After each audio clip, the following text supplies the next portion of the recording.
Yes, good morning sa ating lahat, sa inyong lahat. At ngayon ay special day ng aming pamilya. Double celebration kami. Yung aming panganay na si JM ay 20th birthday niya. At kami namang mag-asawa ay 29th wedding anniversary. So, sakto po yan. No, kaya sakto dahil sa cesarean, no choice ka talaga. So kaya ito yung unang labas namin magmula nung ako'y dumating ng February from Saudi Arabia. At ito yung matagal nang ni-request ng aking anak na kami ay lumabas sa dahilang marami kami nire-repair sa bahay, inaayos, at kaya ngayon lang namin nagkaroon ng pagkakataon dahil si Amay, asawa ni JM, ay bakasyon sa public school. At kasama rin namin yung si Emdan at saka si Gabo at saka yung aming bayaw na bunso. So dinaanan natin ay Batupere. So papunta kami ng Gabaldon, Janayas Farm and Resort. So kung titingnan natin ay nakaka-relax at may pagkakataon na dapat mag-post tayo minsan sa ating mga ginagawa.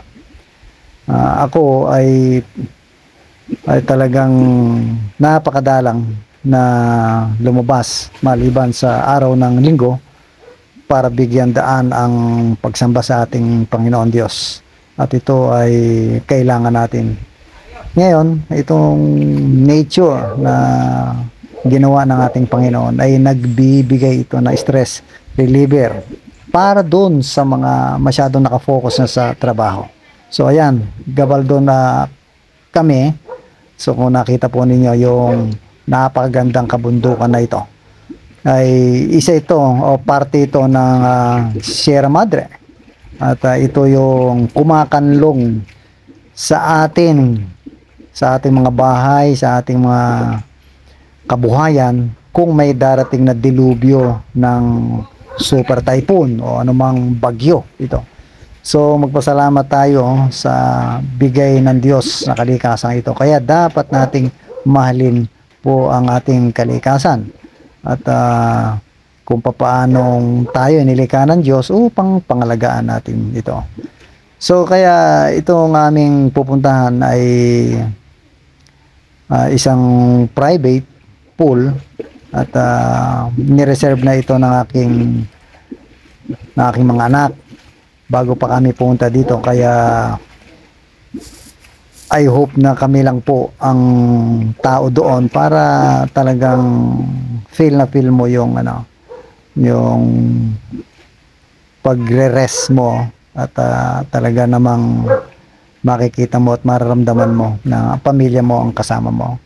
So sa ganong pagkakataon ay minsan nagkakaroon tayo ng break sa buhay natin. Tulad ng Panginoon, ang ating Ama na siyang lumikha ng lahat ay nilikha niya ng 6 na araw ang buong sandaigdigan, maging ang tayong mga kanyang kawangis.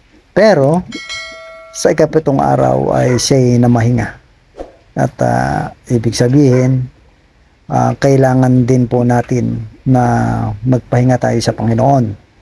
At yung tinatawag na kasama natin ang ating pamilya. Iwanan muna, panandali yung ating trabaho at kailangan bigyan daan natin yung ginawa ng Diyos. Kailangan natin ang lupang katawan ng pahinga. Kailangan ng isip natin ay pahinga. At gawin natin ito ng may kapayapaan. Ito po ang atang lugar na ito ay papalapit na po kami. So parang malapit na po kami sa Dupinga Bridge. So hindi naman doon nalalayo sa Dupinga yung aming pupuntahan. Medyo lalampas po kami ng Stone 8 at itong pupuntahan po namin ay pool siya na continuous. Ibig sabihin walang chlorine, natural. So sa Saudi Arabia ay yung mga ganitong mga pagkakataon, lalo na at mga kapaligiran, ay madalang po ito. Lalo higit do sa napuntahan ko sa Jeddah ay talagang disyerto. Ngayon, malapit din kami sa dagat doon, pero ako po ay hindi na masyadong nagpupunta sa dagat. Sumasama sa biking na aking mga kasamang manggagawa at sa kumpanya.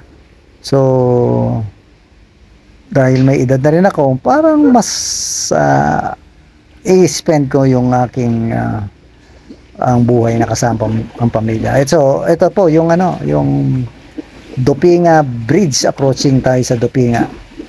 So, ito nung bago-bago pa lang, sikat na sikat itong Dupinga na to, at hanggang sa dumami na po yung mga cottage dito, nagkaroon ng hanap buhay ang ating mga kababayan.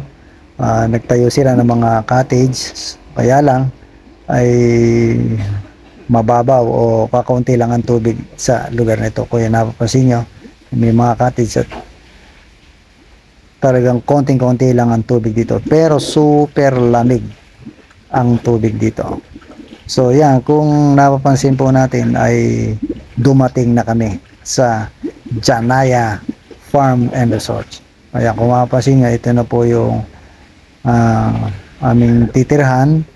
So tulad ng sabi ko nga po sa inyo, walang iba kung hindi kami lang po. Salamat po sa inyong panunod.